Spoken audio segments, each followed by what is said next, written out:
Raghunath, are you ready for this? What? The wisdom of the sages trainings that are going on. Where? At the Eco Village, the Govardhan Eco Village in India. Why?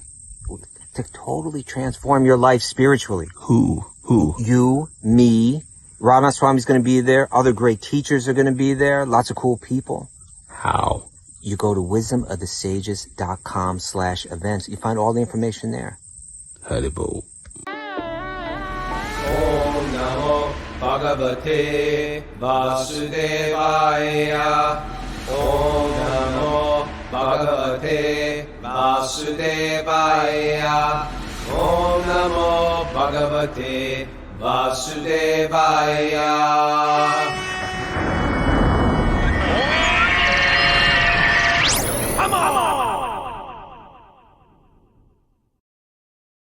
From Super Soul Farm, this is Wisdom of the Sages, a daily yoga podcast with your host, Raghunath, and co-host and senior educator at the Bhakti Center in New York, the Stupidas. Welcome to the show, everybody. Welcome to Saturday's Q&A day, Sleep In Saturday. Oh, Tom Essig's here, too. Good morning. If you're new to Zoom, if you're listening out there as an other, meaning on Apple Podcasts, Spotify, YouTube, if you're on Zoom live with us, I say good morning to everybody out there. That's part of our morning ritual. It's a nice way to connect with everybody. Sometimes I forget a couple people who sneak under the radar. So good morning, Tom. And we are here. This is a daily yoga podcast. If you're new, if you're listening on Facebook, because on weekends we put it on Facebook Live, we study the Srimad Bhagavatam. This is the metric of Bhakti Yoga, how we see the wisdom of Bhakti Yoga, which is the jiva, the lost spirit who comes into the contact with material energy, starts identifying the spiritual self as the material self, and then gets lost in this maze. And this is all explained in Vedic teachings, especially this book, the Srimad Bhagavatam. We're going through it, all 18,000 verses every day, except Saturday and Sunday, where we do usually Q&A and interviews. And so tomorrow we're going to have a second Q&A day because we're backlogged on questions. And I'm excited to have you today. Everybody, welcome to the show. Thank you, Raghunath. And this is Kostuba. Welcome. And He's also a part of the show. And there's Mara in the control room with her headphones on, looking important. Hi, Mara. How are you? I'm good. Good morning. Good. Mara was with me yesterday when my son learned his fifth shloka. We got a program. My son is different than another 9-year-old girl on the show, Karuna, who's very, very devotional and spiritual. She's from Lebanon. She's got 100 slokas under her belt. So shloka is a Sanskrit verse, if you're new to that. And Tarun, I encourage Tarun. He's got 5 now. He's got 5 shlokas, can do them all in Sanskrit and English. He gets paid $2 a shloka. It's not pure bhakti. It's sort of karma yoga where you're sort of doing it for some material reward, but he's doing it and they're staying in his brain and he gets rewarded. And every 5 shlokas, I give him $10. Not a bad deal. That's not karma yoga. That's karma kanda right there. Karma kanda. Well, not karma kanda. Yeah. And karma yoga, you give up the fruits. You don't want the fruits of the. Oh, all right. Okay. He's karma kanda. But you got that, and that's the beauty of the Vedic teachings. But he's a devotee underneath. Wherever you're at, there's ways to climb that ladder out of self-centeredness. And I tell you, learning shlokas for kids is good. At 8 years old, to be a karma kandi ain't bad. You're off to a really good start. It's not bad. I was just breaking things at 8 years old. That's right. I was a pure vikarmi at that point. Yeah. Anyway, all is good. All is good. We're getting ready for our Bhakti recovery group, which is, if you're unfamiliar, it's a 12-step program. But instead of saying higher power, we just switch Krishna's form in with the higher power. It's a big parallel movement we have going on with this Wisdom of the Sages. And we're about to have a retreat here at Super Soul Farm. We're really excited about it. And then, of course, it heads right into our Wisdom of the Sages retreat. And that's super excited for that. That's right. All right. You ready to get into it, brother? I'm ready. So here's our questions. Did you sleep in? We call it Sleep In Saturday. Did you actually sleep in? Not really. Really? I did today. I felt like, you know what? Sleep a little, Raghu. Okay. You ready? Should I read it? This one is for both of us first, okay? Okay. You want You to read it? it? Okay. Oh, it's from Chintamani. You read it. Okay, from Chintamani is a Chintamani. regular Zoomer. She is. She says, first of all, I want to say thank you for all your service. Thank you, Chintamani. What you're doing is touching and changing so many lives. You inspire us in so many ways, and thank you. I've been wanting to write this question for a couple weeks now. I'm from Ecuador. In Latin America, we have a tradition to write a letter to baby Jesus. How about that, Raghunath? I like that. You write a letter to baby Jesus approximately a month before Christmas, where we talk to him, thank him, and where kids ask for a present. I didn't know. That's sort of Karma Kanda too. Last year, my 8-year-old son Bindu wrote a letter to baby Jesus, asking him. Now listen, this isn't Karma Kanda. This is pure devotional service here. Are you ready, Raga? Yeah. Asking him to bring Krishna as his Krishna present, which made me literally cry with joy. That's sweet, huh? That is very sweet. It was Christmas Eve, and Bindu got a Swiss knife.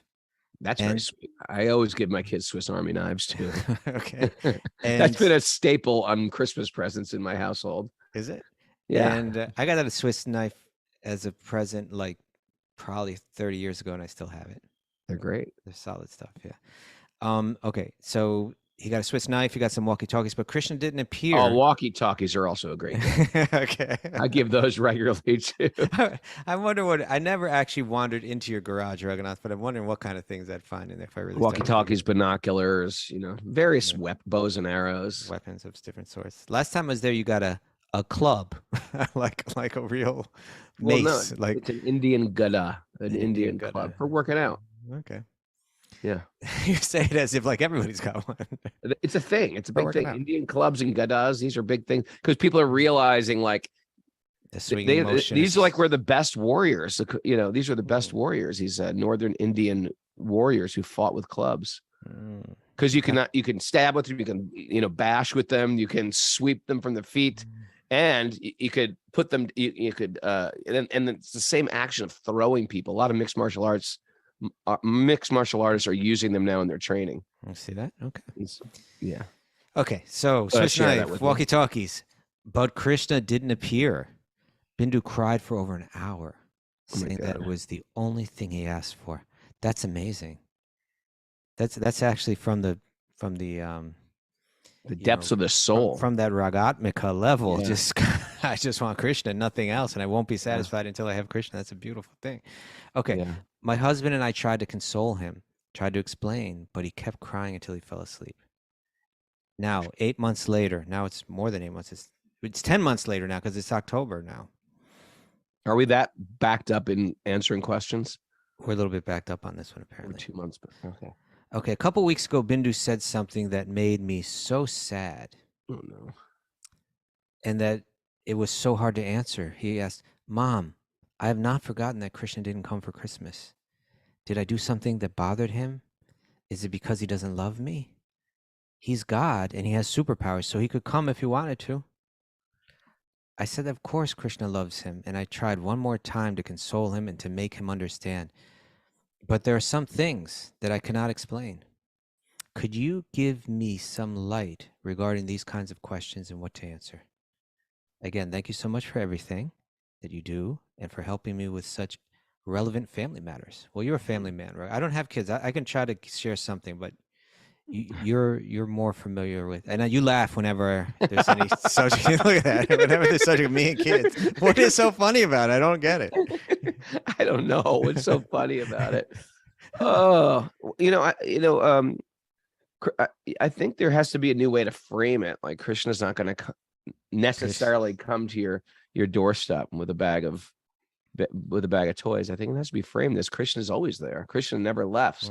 Krishna's there, but we have to learn how to see him. We have to learn how to see Krishna, and Krishna will come. But it's sort of like it's not that loud when Krishna comes. It's more like in a whisper. And as you get older, you learn to see that. Like we learn to see the signs of Krishna, and it's not something sort of like paranormal. Like, oh, I saw the glass move on the table. That's Krishna, or it's something like that. It's like we see Krishna. We train our vision to see Krishna in everything. Mm. And then they say, so the great sages say, then Krishna actually does appear face to face, but that comes down the line. So I think we're setting up sort of like expectations maybe too So high. you say, listen, kid, that comes down the line, all right? It comes down the line. Well, I think like get in the back, get back of the line. I mean, but I get it. If we're saying I want anything, then I think he should take more blame on Santa Claus for this one. You know what I mean? It's Santa's fault. No, but he says Krishna has superpowers, so he could call. Krishna does have superpowers, but I think it has to be explained. Krishna doesn't always just come for everybody just because we want him to come, but he's always there, but it's in a more subtle way. Okay. What about giving him a doll? How would you explain it? Pied Piper of children? Well, listening to you, it actually helped me think of it more too. But yeah, maybe you explain it something like this: like you start by saying Krishna's always here, right? He's in your heart. That's this is what the great sages have taught us, that Krishna's always. There's never a moment where Krishna's not with you, and one of the very special ways is that he's with us. He's within the heart. So don't ever feel like he's not there. But the fact is like you're saying, Raghunath, is like he's always hearing everything that we think or say. He's aware, and so we can speak to him. We can speak to him whenever we want. But we don't always hear him when he speaks, and that's something that grows, with time. So it's almost like a little flower that it pokes out of the ground and gradually grows and grows and grows and grows until like it fully opens up. And that's real. That's real. This is truth, right? Yeah. So it's like Krishna's always there, and he'll hear everything we say, but we can hear him more. That's something that will grow and grow and grow. The more that we really want it, the more that it grows and grows until the day that it fully blossoms, and then he'll be there, like just like any other friend. Like we'll be able to see him face to face like that. Yeah. I mean, I'm sure you see Krishna more in your life than you did 20 years ago, 30 years ago. It's like Krishna is more in my life. Yeah. By me inviting him in my life more and more. I mean, it's hard to explain to an 8-year-old that, but I see. We're always thinking of Krishna through the course of the day. Go get Tarun right now. Let's see if this works. He says no. And I don't know if giving a doll or something like that. Do you do that, Raghunath? She gave him a. She says she did that? She said, I actually bought him a Krishna plush. What's that? What's a plush? What's it like a blanket or something? What is a plush? What's a plush? Do you know, Mary? What's a plush? I think it's like a stuffed animal type thing. Okay. Like Are you calling Krishna animal? Stuffed Krishna? That sounds bad. Like a furry Krishna. Like a doll. Krishna. Like a doll. Okay. Yeah, soft one. Okay. But did that help? We had to find out if that helped. That's the best I can do, Chintamani. I'm sorry. I wish I knew more. Yes, it did help. Okay. So that was good. Yes, right. It's a doll. Yeah, my kids had Krishna dolls. And some kids get Krishna deities. I gave my older kids Krishna deities. Yeah. Some kids get into older. it. Some kids don't. Right. I will say that some kids still, but it is nice to give the Krishna, the children, a little Gopal. I have friends who are older now who have been worshiping little Gopals their whole lives and from childhood, and it's their same Gopal. Yeah. Okay, you ready for the next question, Raghunath? Yeah, these are big questions because Surya Radhika, who's listening from Iran right now, You're not supposed to say that. You're not supposed to say that. Not supposed to say that. Yeah. She put it on the board. Yeah, but you're announcing it. I know. Anyway. Okay. Anyway, keep going. Should I read that? What she wrote? I didn't know that she wrote a letter. The next question. No, she just wrote something on the message board. That's why. Oh, I see.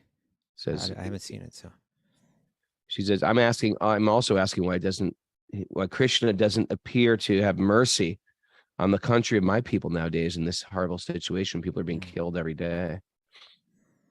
It's a big question. You know what I mean? Yeah. Sure. I mean, do you want to take that question right now, or do you want to? Well, yeah, I think it's really timely right now, and I think there's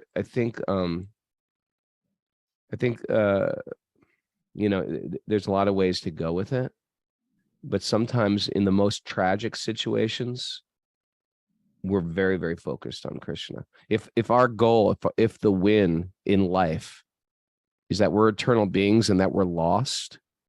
And the win is to actually connect with Krishna. Nothing makes me more focused than when I'm in a very dangerous situation or a problematic situation.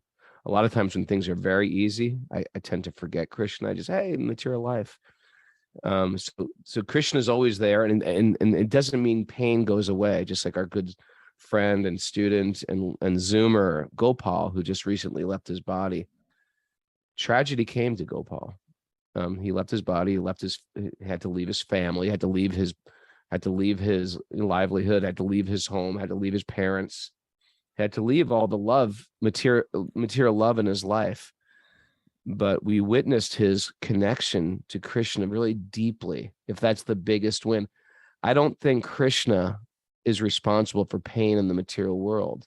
I think that's things that, and I don't want to sound callous to the pain, and it's miserable, the political situation, but it's also things change in a second. Like regimes change in a moment and then things are fine. And then the regime changes and things are horrible. And that could happen anywhere. That could happen in the US. It could happen in countries where everything's flourishing. And all of a sudden the next minute you're grabbing your things and running for your life. And it's really, really tragic what's going on over there and the situation everybody's in. And all we can do in any situation, whether it's our own bodies get cancer or whether there's like this horrible thing that's going on in the streets of Iran right now, is that we can be very, very focused on Krishna, and Krishna can enter into the minds of any of us at any time, even the most horrible situation, on our deathbed or on our or in on a time of great pain. And it doesn't mean we can't also be active in, letting the awareness happen about what's going on there, because I think that does help a lot as well. But these are tragic situations. But some of the most Krishna conscious people I've ever heard about were the people who were becoming devotees in Russia at the time of the Iron Curtain.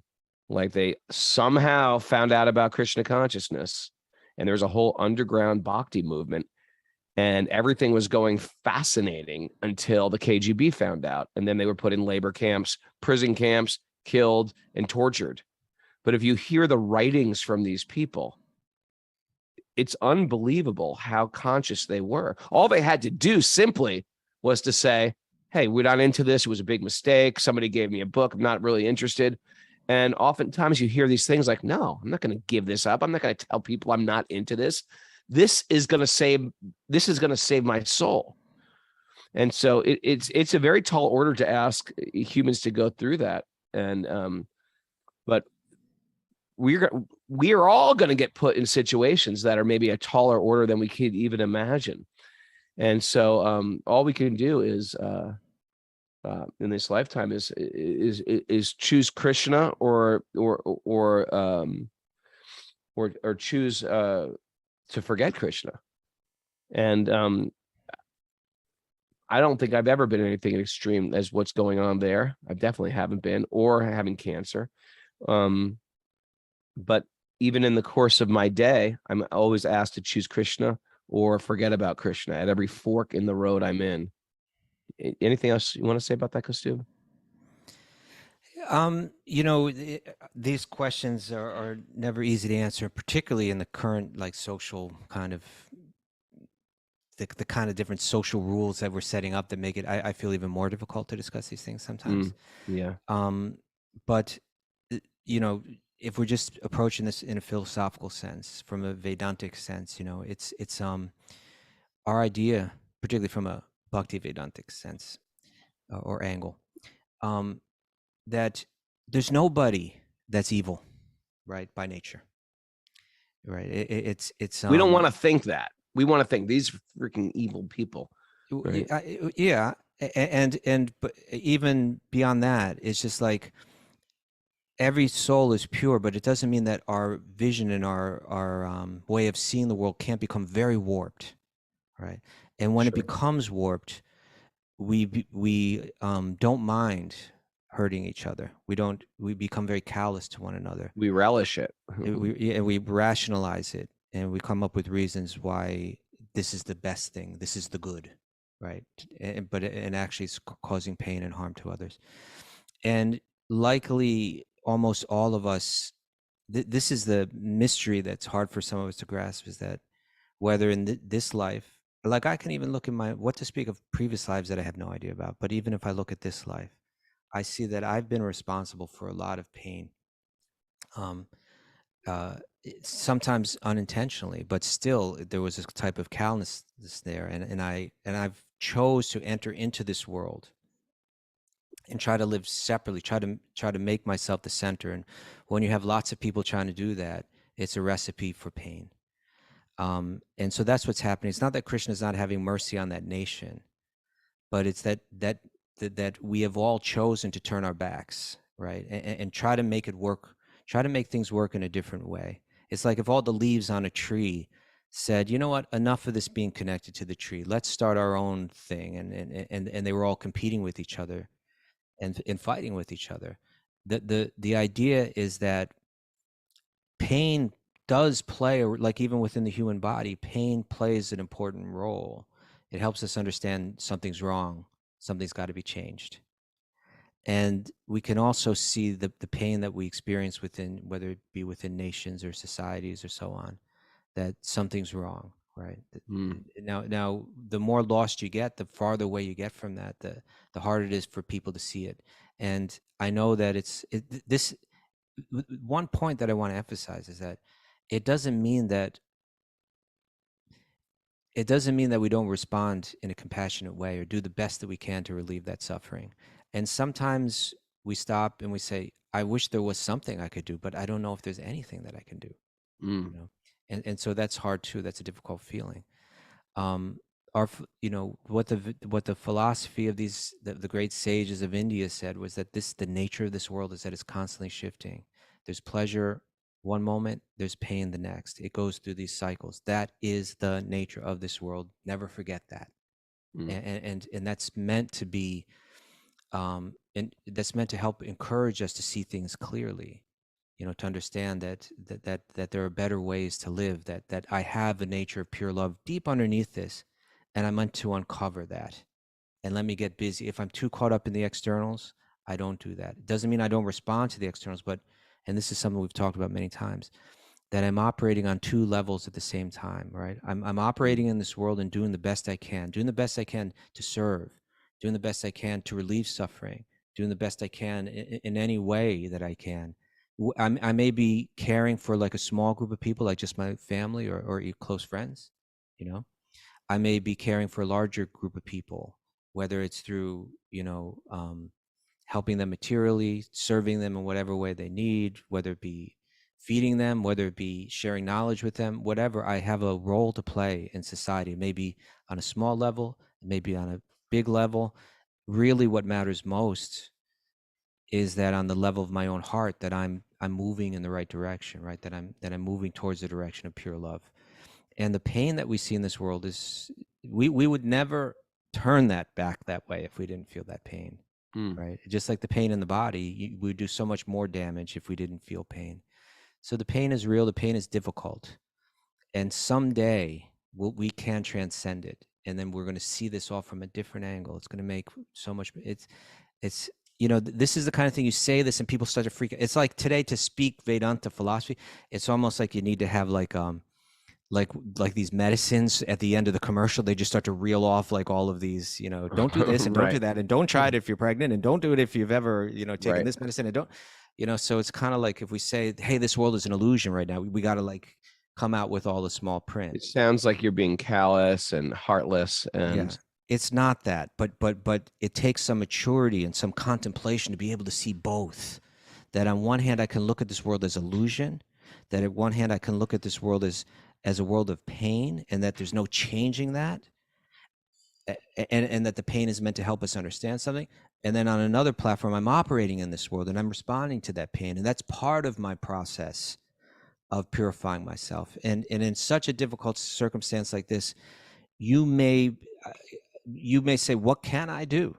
You know, what can I do to change this? Maybe there's nothing I can do to change this. Maybe it's something that I have to ride out. I don't have the power to do that. Let me operate within the realm where I can.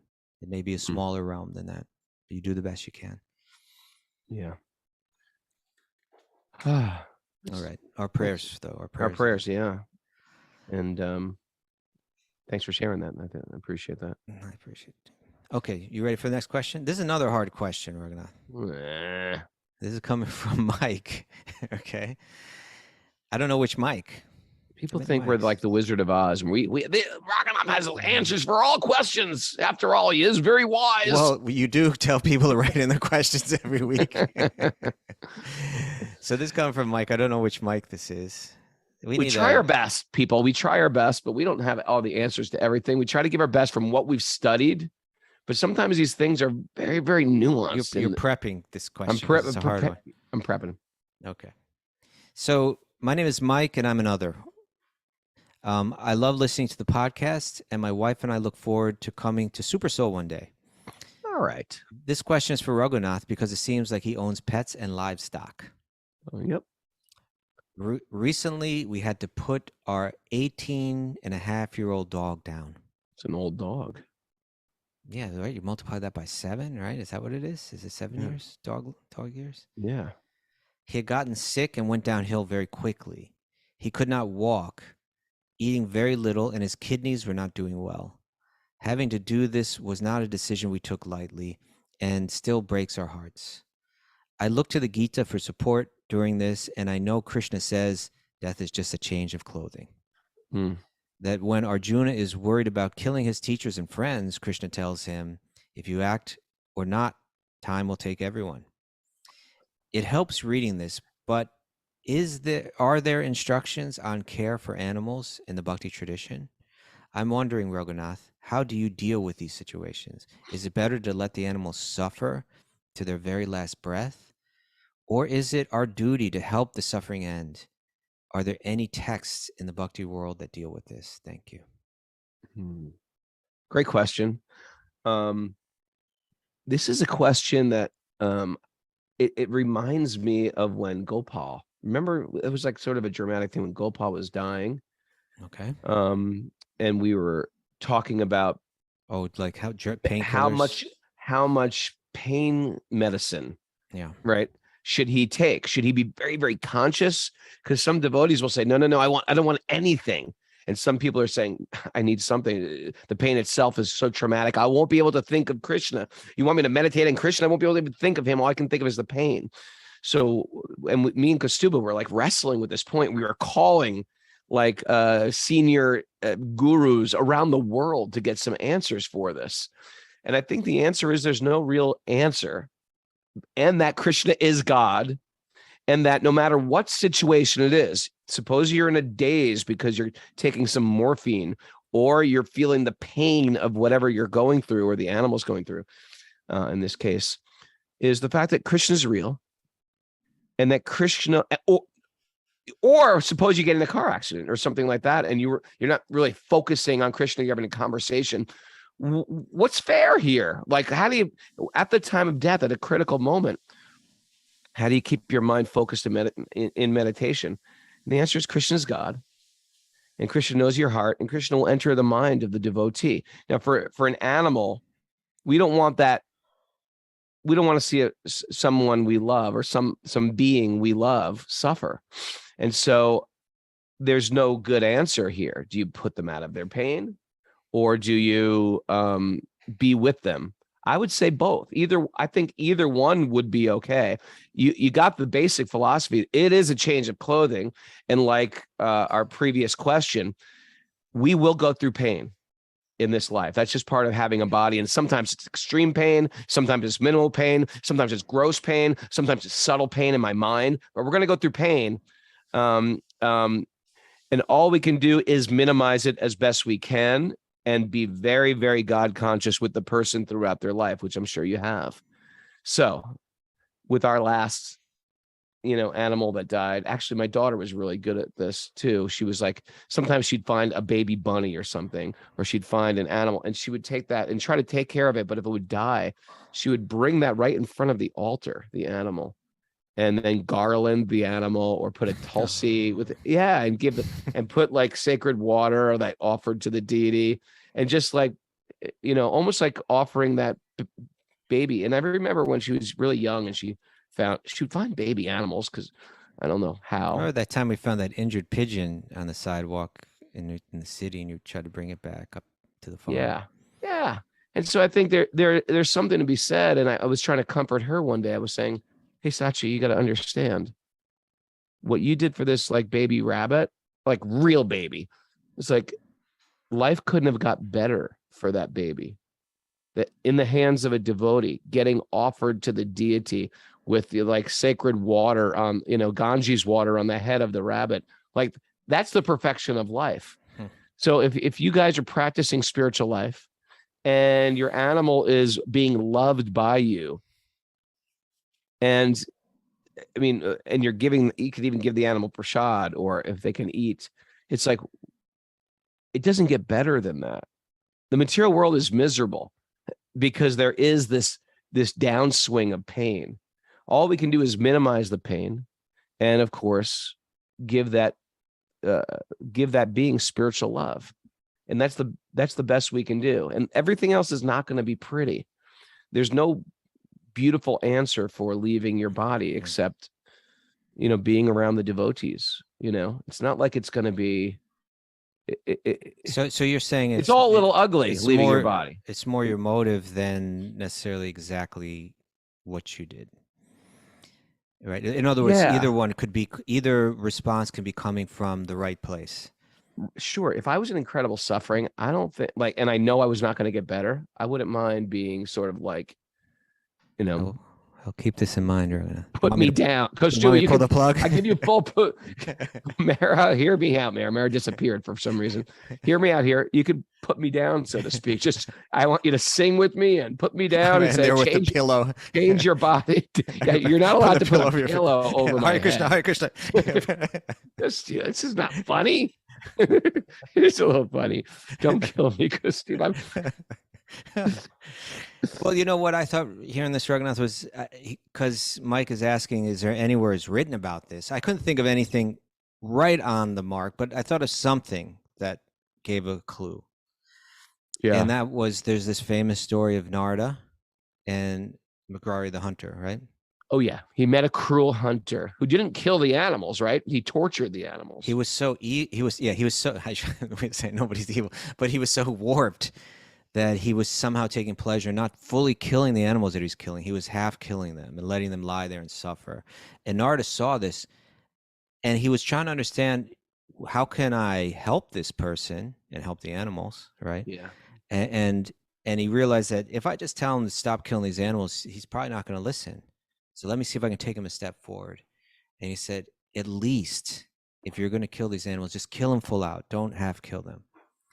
Which, seems to be a recognition of the fact that there are, suffering can be worse than death, right? Sure.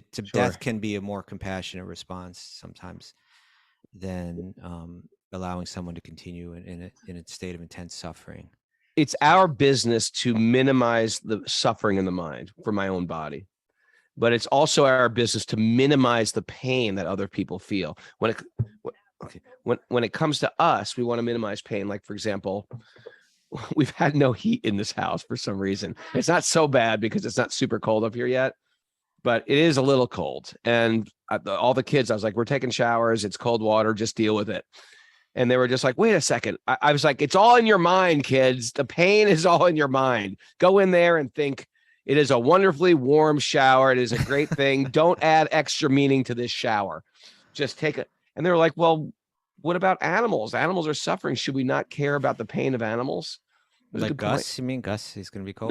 No, meaning like people who kill animals. If you say it's all in the mind, suffering's all in the mind. Well, what about the suffering of animals in the slaughterhouse? That was a pretty good argument they gave. I said, for us, we tolerate it because suffering can be exacerbated in the mind. So us, we just tolerate that we're going to go through some pain in existence, but we're not going to give it extra meaning. We're not going to add extra sensation to what's happening to us. But as far as we're concerned to others, we want to minimize the pain in this world. That's a good answer. Anything except to pay for the heating bill. No, I was gonna say that's another answer. it's another. All right. Okay. That was. I think that was helpful, Raghunath. Yes. I hope Anyway, Mike finds it helpful. yeah. Thank you, Mike. Thanks for asking that question. Okay. Next Okay. question. You got one for me? This is for you. Which one is this? Okay. Oh, the blue one or the That's green right. one? No, you're the Blue. green one. I'm blue. You're blue. Okay. Green means both of us. Kostuba's so good. He puts these in different colors because he knows I'm a real simple man. I'll be blue questions. You are the red questions. Okay. Raghunath, that's us. He can't handle. And there's a key at the top black of and the white. page, Raghunath, that'll help you understand which one is which too.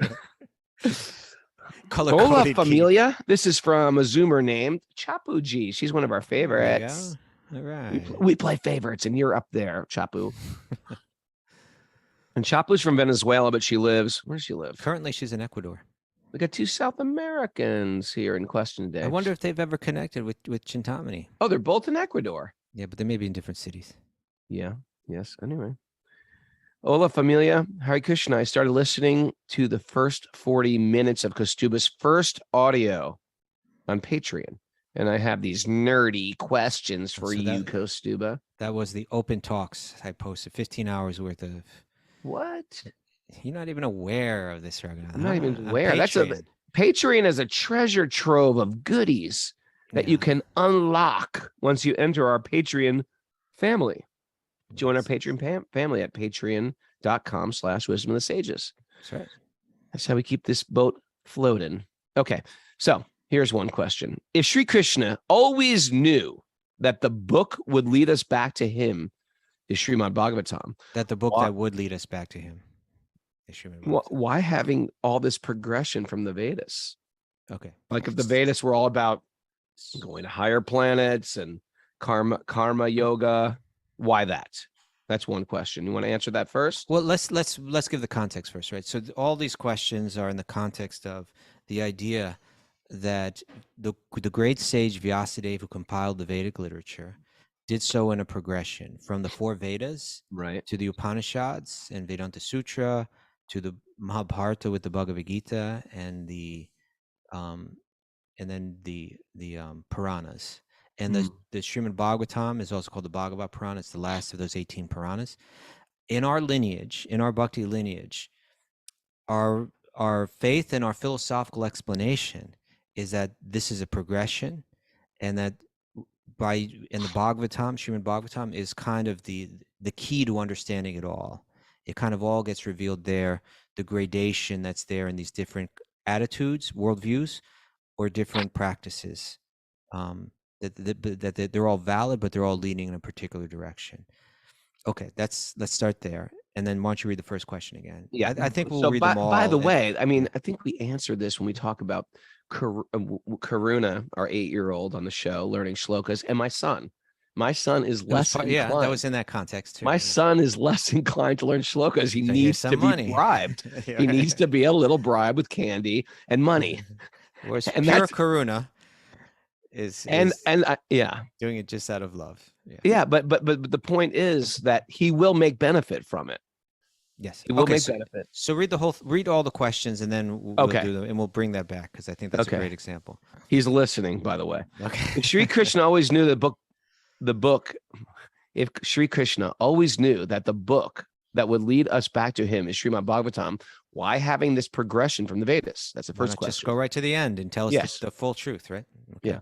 Was all this progression necessary to ensure that the message was sustainable over time? Mhm. Question 2. Was it necessary for the people of that time, through their mentality, to access the message in the best way? Wasn't it risky that people got confused on the way, right? Why offer something lesser if there's actually something greater? Isn't that confusing? Right.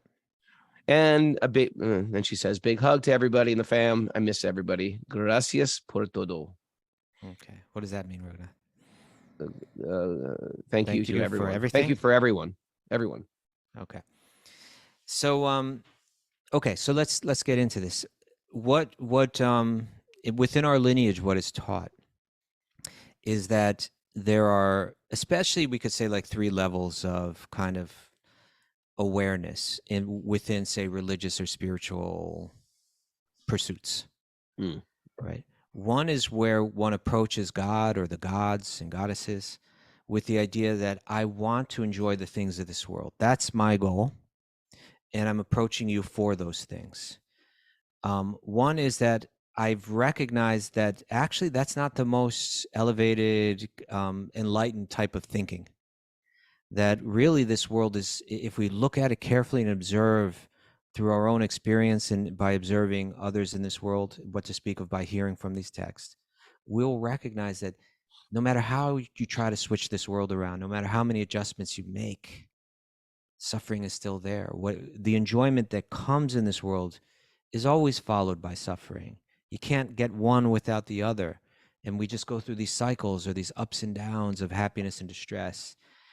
Why am I hanging on to trying to enjoy the things of this world? Even though the Vedas teach that, right? The 4 Vedas teach that. I get it, that was just to take people one step higher, in their progression. But why stay stuck on that level? Let's recognize the truth that I am not this body, I'm not this mind, and seeking to please this body and mind through the relative, always changing things of this world is a poor strategy for happiness. I want to transcend this. I want to become free of all this suffering and find eternal peace. That's what I'm looking for. So the first worldview is called karma. This worldview is called jnana. And then the third worldview, in which we say is the complete revelation, is that, you know what? I may be stuck in this world, but the point of it is not to enjoy the things of this world, and the point is actually also not to try to avoid the suffering of this world. It's not material enjoyment, it's not liberation. This whole world is moving in such a way that I learned the deepest lesson in life, and that is that I am made to love God, and through loving God to love every living being, and that's called Bhakti. And so what we're saying is that there's a progression in these teachings. Now, it happens historically, look over the course of history within India, that one of these attitudes becomes more popular, right?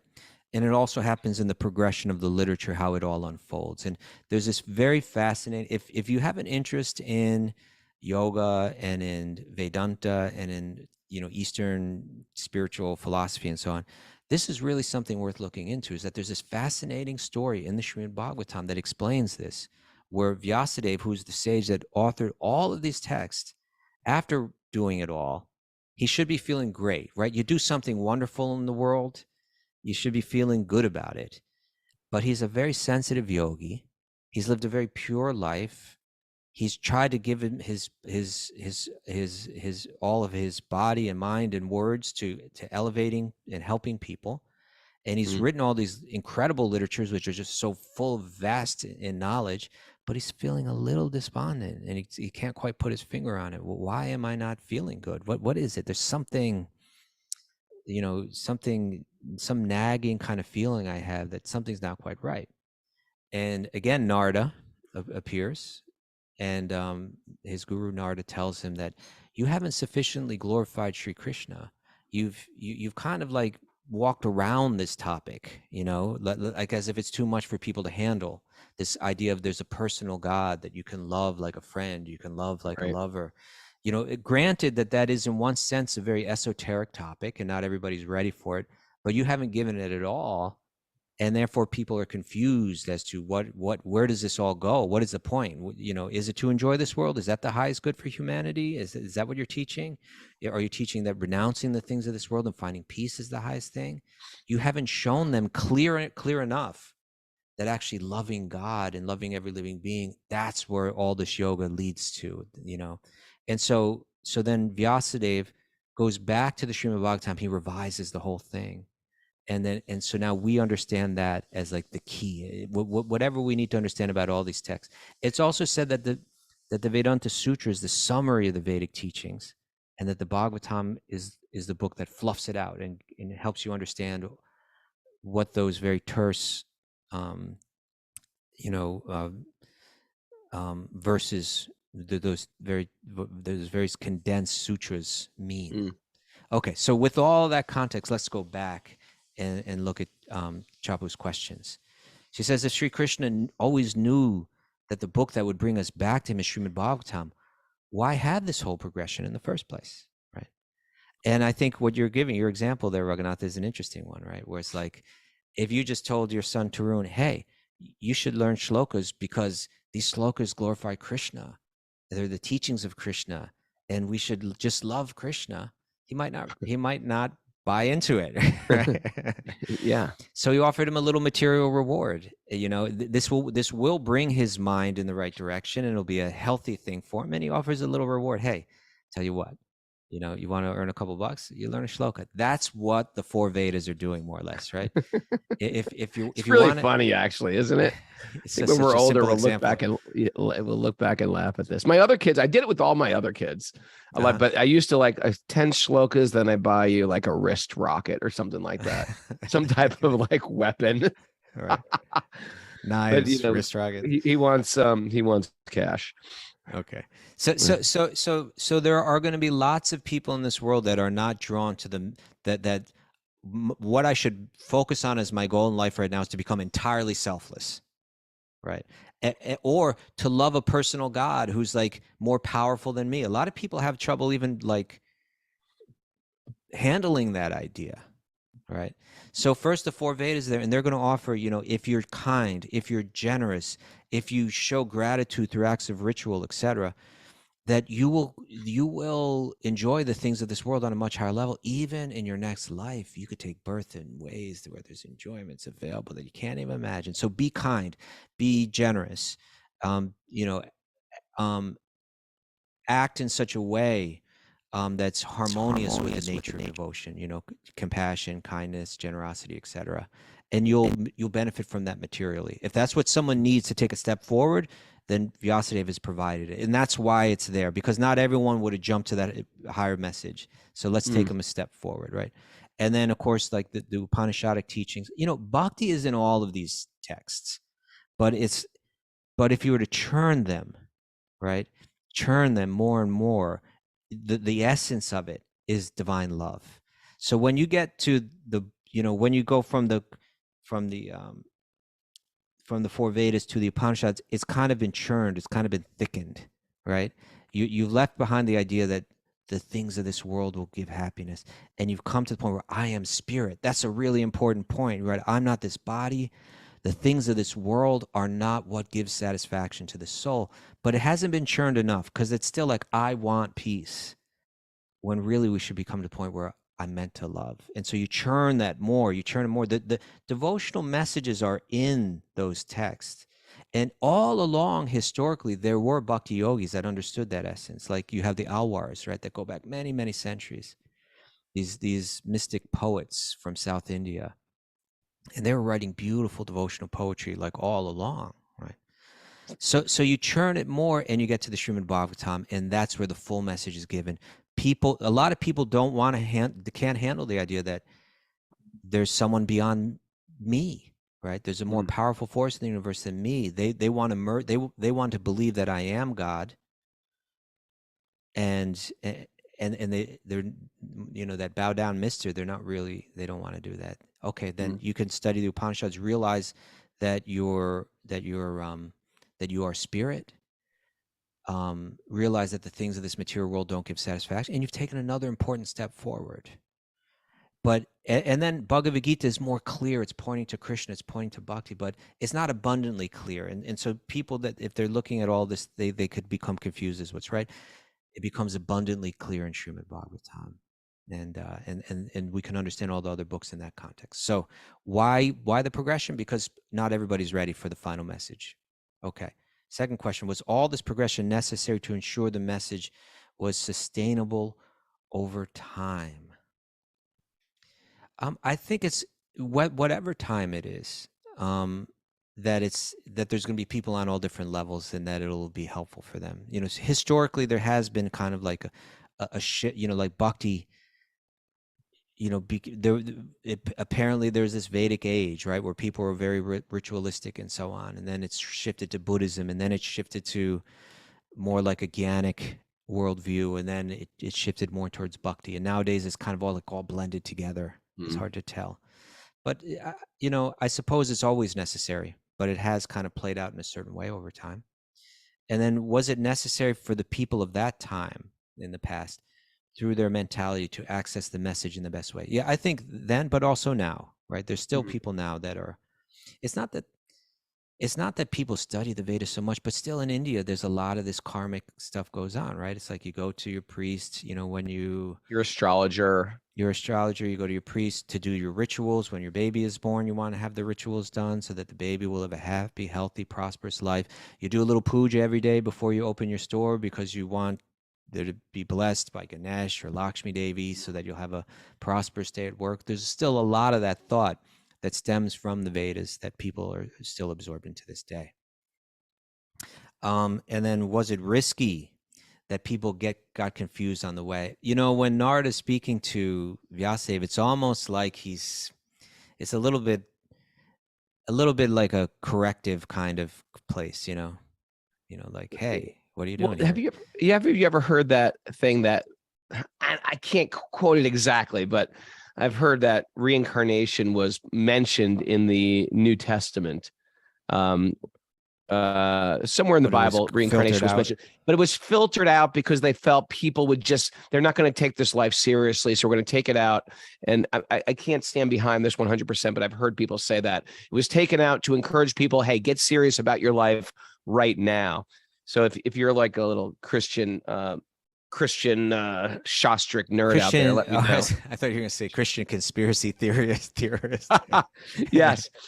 So the idea, I think that is a relevant point. Like, if there's multiple lifetimes, well, why try so hard in this lifetime? But I like the idea of, hey, life is eternal, and we're trying to get a person out of a me-centered consciousness. And if I was designing a plan to get out of the material universe, like a parent, you have some kids will do exactly what you say when you tell them. Other kids need a little bit of coercing or some bribing or some encouraging or some pats on the back, at least, because we're all different and not everybody can just surrender to God. And if you don't, I'm going to shame you into loving God. That's not going to work. So what's a more gradual way to get up on this path? That makes sense, especially in this very, very big picture of the eternal soul, of life is actually eternal, people. I know it seems like this is your life. It's not. This is one page out of an encyclopedia of lifetime pages, if it makes sense, of lifetimes that we have. Pages and there, which is what?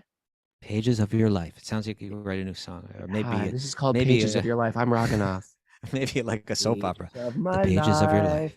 The encyclopedia of my life. So we're just going through these pages of different identities, different births, different species, different genders, and the soul is just traveling through each time, foolishly identifying with this body as the self, and experiencing like, hey, this is a really great, fortunate lifetime, or this is a tragic lifetime, and oftentimes we get a mixture of both. I mean, there's people who go through a lifetime of tragedy and a lifetime of like, hey, everything's easy. Whatever it is, it's changing. In the same way, we were talking earlier about how regime changes happen in a moment overnight. Hey, that can last a lifetime. It can last a moment. And this is the thing with pleasure and pain. We're just going through. What are we even talking about? I lost my train of thought. It had to do with karma, jnana, bhakti. Yeah. So as a divine planner, I can understand how this is a gradual way we move out of self-centered consciousness. Right. So it's not demanding that. It's not as simple as, there's so much beauty and wisdom in the Christian tradition, but many times the way it's been taught now is that it's kind of like either you flip the switch, I believe or I don't believe, and that's all there is to it. Whereas within this Eastern tradition, we see that no, there's this whole gradation of consciousness. And the idea is you may land on, you currently may be at any different spot on that gradation, and your idea is to keep moving, towards the other end till you get, and at the end of it is pure love. And so you may not even be fully aware of that because there's other texts that are encouraging you to faithfully invest in the level that you're on at that time. Right? So that's why, like in the Bhagavad Gita, Krishna's arguing against the four teachings. He's validating the four teachings of the teachings of the four Vedas. And at the same time, he's saying, Arjuna, you got to come beyond that now, right? Wanting the things of this world. You just get bewildered by that. You get lost by that. You never achieve samadhi. You never go very deep as long as you're caught up in all of those things that the four Vedas are promising, you know, material prosperity and so on. You got to step up, right? And so he's telling him to step up to a higher level in the Bhagavad Gita to perform nishkama karma yoga, do your actions in this world without wanting any result from them. And then ultimately he's pointing him towards bhakti, that he's saying, I'm the highest truth, which is found in the verse that Tarun just memorized, right? There's no truth superior to me. Everything rests upon me as pearls are strung on a thread. And then he also will say that the only way to know it, Bhakta Mam, what is it? Bhakti Mam Abhijanati, that the only way to know me, who he identified as the highest truth, is through bhakti. So he's saying, come on, Arjuna, you're ready to come to this other level. You're acting like someone that's like on a very lower level of understanding. Let's take this to a higher level now. And so it's a different paradigm. It's not one where you either I believe and I'm saved, or I don't believe and I'm doomed. It's like there's this long gradation of consciousness, and it's ready to adapt to you at the level that you're on. But as you're saying, it is risky. It's risky that you lose the point, right? In one sense, it's safer to sometimes make a presentation that's more simplified. You know, aim for divine love. That's the whole point. Love God with all your heart and go for it. And I think that's it. I think that's it. Yeah, we're back tomorrow, though. We're back tomorrow with more questions. Join us live at 8 o'clock. It's Sleep In Sunday. Sleep on in, and then up early again Monday morning, 6 a.m. Thanks, everybody, for joining us. Thanks to all the people who contribute to this show on Patreon. Patreon.com/Wisdom of the Sages is how we keep this working. We have meeting. Not only do we do the show every day, we have meetings all the time. It's a full-on meetings. We have meetings. I was in that meeting with you for an hour and a half. I was losing my mind yesterday. Raghunath lost it. Raghunath can only go so long, and then he's like, I can't take this anymore. I can't be in meetings all day and then be on the computer all the day. It drives me insane. But anyway, thanks everybody. We love doing this. We're racking our brains to try to, like, the Sage Groups is one thing, but we want to do much more for the Wisdom of the Sages community, and we're trying to pull together teams to do that. Stuff to look forward to in the future.